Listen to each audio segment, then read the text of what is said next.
Troisième et dernière partie de l'Africa Newsroom. Le plateau est toujours au complet avec notre invité Moulaye Sednali et nos éditorialistes Gratien Roukindikiza et Samuel Ngembok. L'actualité économique à présent, la Banque centrale du Nigeria a autorisé ce 15 juin la dépréciation du Naira. Objectif, rassurer les investisseurs étrangers alors que le pays traverse des turbulences économiques. Ainsi, dès le 20 juin, le taux de change du Naira sera dicté par le marché.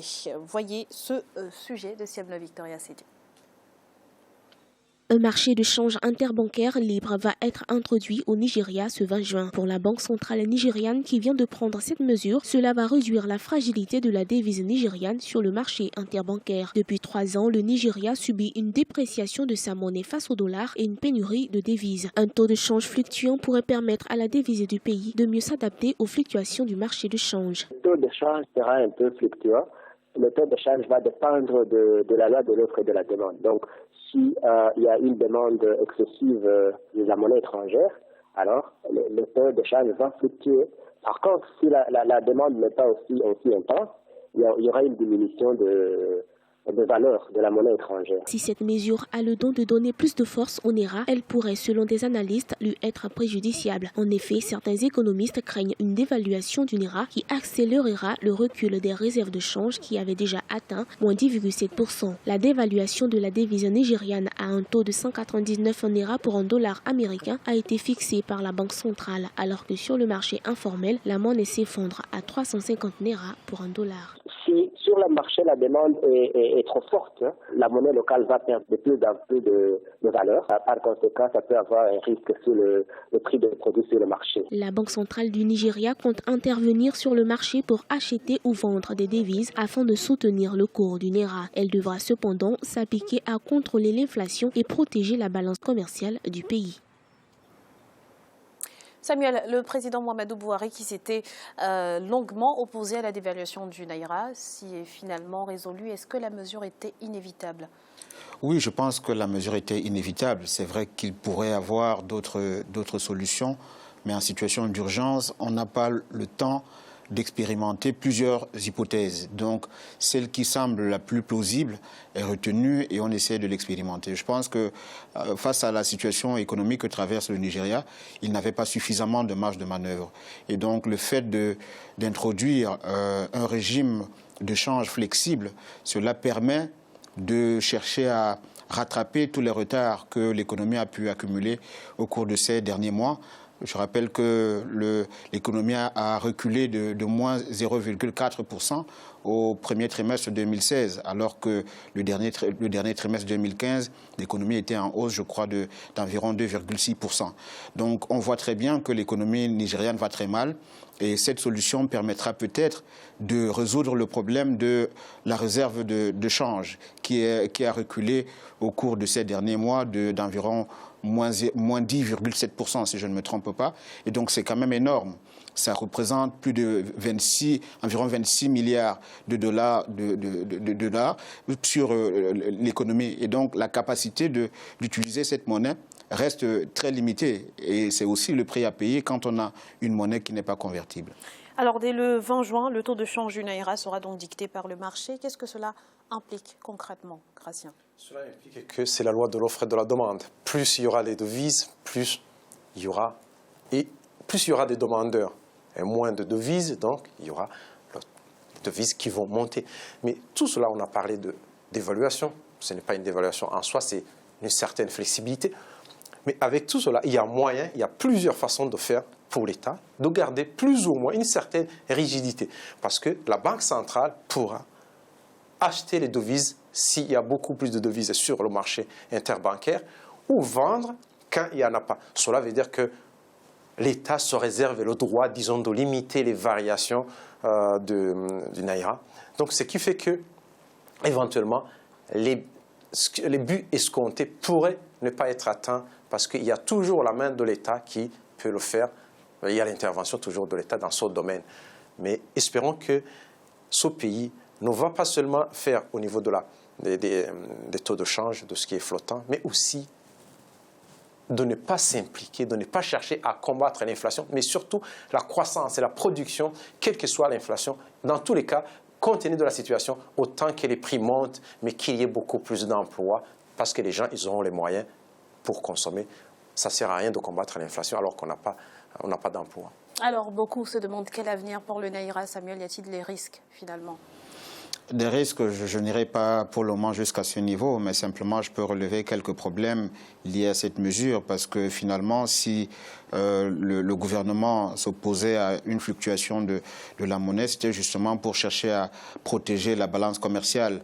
Aujourd'hui, je pense qu'en mettant ce régime de fluctuation, de change, je pense que ça va poser des problèmes au niveau de la capacité de l'État à contrôler notamment les importations, de protéger la balance commerciale. Et à terme, je pense que si tout cela n'est pas contenu très rapidement, ça pourra causer de sérieux problèmes macroéconomiques. Au Rwanda, le programme One Laptop per Child, un ordinateur par enfant, a été introduit dans le système éducatif en 2008. Objectif, révolutionner l'éducation grâce aux technologies de l'information et de la communication. Quel bilan à 8 ans après? Élément de réponse dans ce reportage à Kigali de notre correspondant, Olivier Diagotan. Outiller davantage les enseignants pour une meilleure assimilation du projet Un ordinateur par apprenant, c'est levé des autorités de l'éducation rwandaise. 1000 ordinateurs ont été distribués pour le moment à ce corps éducatif. Ici, au groupe scolaire de Rutunga, à une quarantaine de kilomètres de Kigali, 22 enseignants sont chargés d'encadrer 1493 élèves. 15 d'entre eux suivent depuis une semaine des cours d'informatique pour le démarrage effectif du programme Un apprenant un ordinateur dans cette école. Un établissement qui a déjà reçu en 2015 180 ordinateurs destinés aux élèves dans ce sens. Le computer va me faciliter à dispenser le cours de mathématiques parce que des fois, il arrive que la documentation n'est pas suffisante. Au passé, je ne savais rien, mais aujourd'hui, je commence à connaître beaucoup de choses. Je pense que ces enseignants sont désormais outillés et prêts à utiliser l'ordinateur en classe, car ils maîtrisent plusieurs applications du programme. Le programme Un ordinateur par apprenant est actuellement fonctionnel dans plus de 930 écoles primaires du Rwanda, ce qui fait du Rwanda l'un des meilleurs dans ce domaine en Afrique, selon les autorités du pays. Hormis la non-maîtrise de l'outil informatique par les enseignants, d'autres difficultés sont encore d'actualité. We are working close with the Ministry of Infrastructure. Nous travaillons en étroite collaboration avec le ministère des Infrastructures pour que les écoles des contrées reculées soient dotées de l'énergie solaire pour résoudre définitivement le problème d'électricité. Il nous faut également beaucoup de moyens pour la maintenance, accentuer la formation des enseignants. C'est un processus qui suit son cours. Rappelons que ce projet est valable pour les élèves de 4e, 5e et 6e du primaire au Rwanda. Le pays continue de réfléchir sur la mise en œuvre d'un nouveau programme dénommé Smart Classroom destiné aux universitaires. Un concept d'apprentissage visant à baser l'économie rwandaise sur la science et la technologie. Alors Gracia, on l'a vu dans le reportage, c'est un bilan en demi-teinte. Quels sont les défis qui restent à relever pour atteindre les objectifs visés ? Il faut savoir qu'ils se sont lancés dans ce domaine alors que même les professeurs, les enseignants n'étaient pas formés. Les ordinateurs, on sait bien à l'école primaire qu'il n'y en a pas beaucoup. Même en Europe, les lycéens n'ont pas d'ordinateur pour apprendre. Donc c'était vraiment un projet très ambitieux. Mais on se rend compte que progressivement, il y a les enfants, ils s'habituent à l'ordinateur. Ce qui fait même que ça donne l'exemple même aux parents. Les parents aussi s'intéressent à Internet, à des ordinateurs. L'exemple a commencé par le bas. Je pense que ça pourra continuer, même si c'est difficile de fournir à tous les enfants des ordinateurs. Ça demanderait un gros budget et c'est un pays qui a connu même des sanctions économiques à un certain moment. Mais un pays qui avance, je pense que c'est une bonne chose et que le Rwanda va continuer à évoluer, surtout que maintenant, on se lance par exemple dans 2 domaines. Il y a télésanté, par exemple, on peut soigner les gens, quelles que soient les distances où ils sont, des centres de santé ou les hôpitaux. Donc ça a commencé par les élèves, donc il y aura aussi une certaine évolution. Justement, à l'heure où l'Afrique semble en ébullition numérique, Samuel, les autres États ne devraient-ils pas prendre exemple sur le Rwanda ? Absolument, Graziella, absolument. Je pense que le retard est énorme, il est abyssal. Parce que si vous imaginez un seul instant le retard que les jeunes générations accumulent par rapport au reste du monde, cela est inquiétant.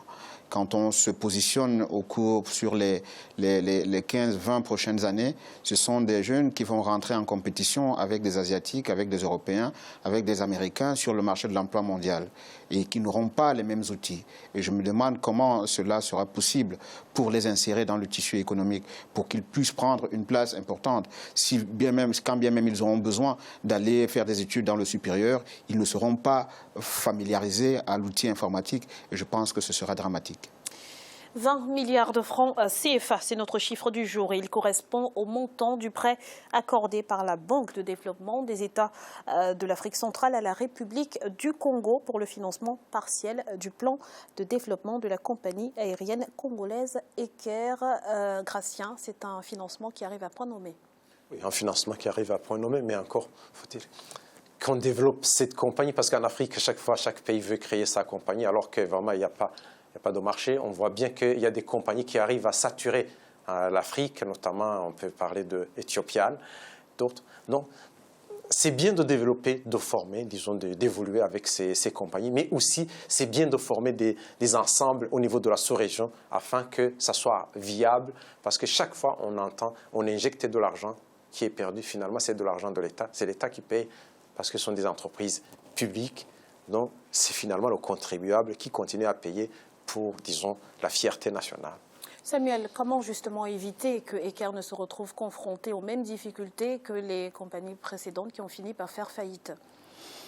Je pense que c'est un risque qui est pris de développer les compagnies aériennes nationales de petit calibre. Il est important de mettre l'accent sur le développement des infrastructures de transport qui permettent de réduire les inégalités territoriales. Si on ne fait pas attention, je pense que ce sont des zones qui vont continuer de rester enclavées. Je pense qu'il faut, le maître mot qu'il faudrait peut-être utiliser, c'est la prudence. C'est vrai, il faut peut-être trouver une solution alternative face à l'urgence, mais en même temps, il faut être très prudent sur les zones qui sont prioritaires. Merci Samuel, c'est à présent la fin de cette émission qui marque également la fin de notre semaine spéciale Niger. Monsieur Moulay Sednali, merci d'avoir été avec nous. Je rappelle que vous êtes fondateur de l'agence Touareg Communication. Gratien, merci. Merci Graziella, bonsoir à tous. Et merci à vous Samuel. Merci Graziella, bonsoir. Merci à vous également, chers téléspectateurs, de nous avoir suivis. Très belle soirée et à bientôt dans l'Africa News.